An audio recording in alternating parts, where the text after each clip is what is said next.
Hey guys, this is Mahi from the Computer Science Honor Society.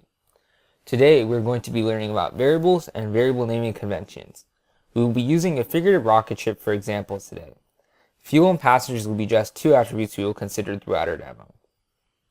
To start off, an integer denoted by int in Java can be used to hold a positive or negative number.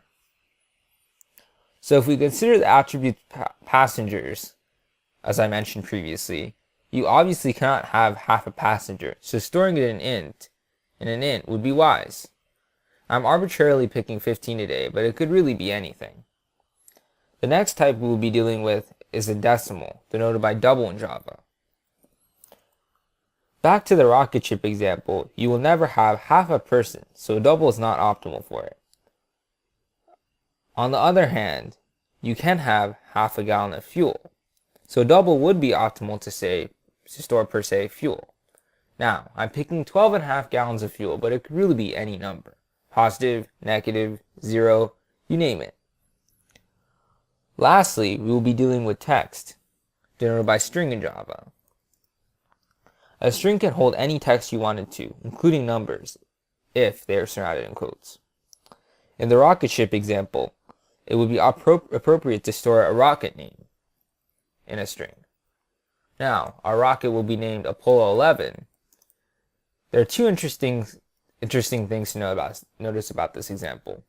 Rocket name is spelled weirdly, and there is text and numbers in the string. As I mentioned previously, you can have text and numbers in the same string, and you can only have a number in a string. It really does not matter. Now, for the name, that brings us into our next topic, variable naming conventions. This is commonly called Camel Case. We do this to distinguish two words from one another. So say if I were to create the variable name passengers with kids, it would look like this, not like this.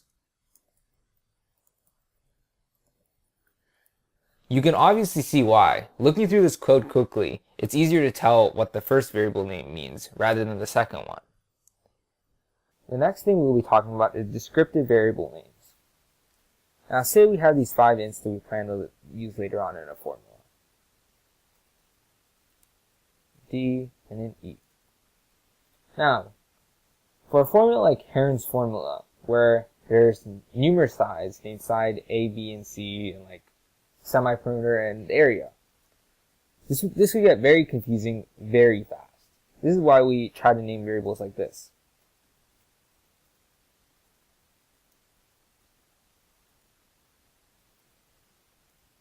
And lastly, the area. Well, remember the area can be a decimal. Writing variable names like this avoids confusion and allows someone to look over your code and easily tell what you're doing. You may also notice a recurring topic here, Camel Case. It just makes the code overall easier to read. The next thing we will address is spaces in variable names. Although you cannot have spaces in variable names, like so, you can have underscores in variable names. Now, just because you can have underscores in variable names does not mean you should always use them. Sometimes it's better not to use any underscores, like so. The next thing we'll be dealing with is reserved words. You cannot name a variable a reserved word.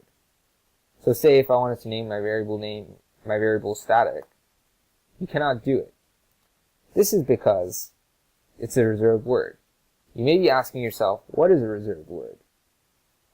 Well, by looking at this short little program we've written already, we can see so many words highlighted in purple. These are called reserved words. You cannot name a variable a reserved word, because when the compiler is looking at this code, it does not know whether you're referring to the static in the signature or you're referring to your variable name static.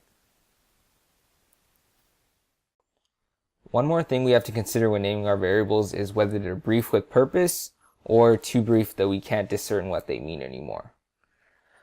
So when considering the interior pressure of the rocket, do you think it would be better to spell it all the way out?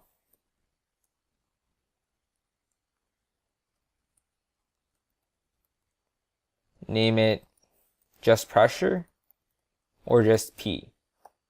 Well, the problem with interior pressure of rocket is that anytime you would mention this variable name in your program, it would just become tedious to type it all the way out. The problem with P is that it's too small, and it could mean a number of things. Well, you could say pressure is in the Goldilocks zone of variable names, well, the variable names we have here, because it's not too long and it's not too small to a point where you can still discern what it means. One more thing we have to consider is numbers and variable names.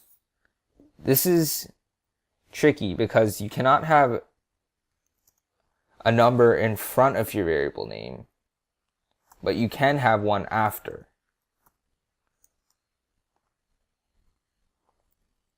The last thing we will be discussing today is symbols and variables. You cannot have symbols and variables. Well, that's all for our lesson today. I hope you learned when to use each type of variable and the appropriate variable naming conventions.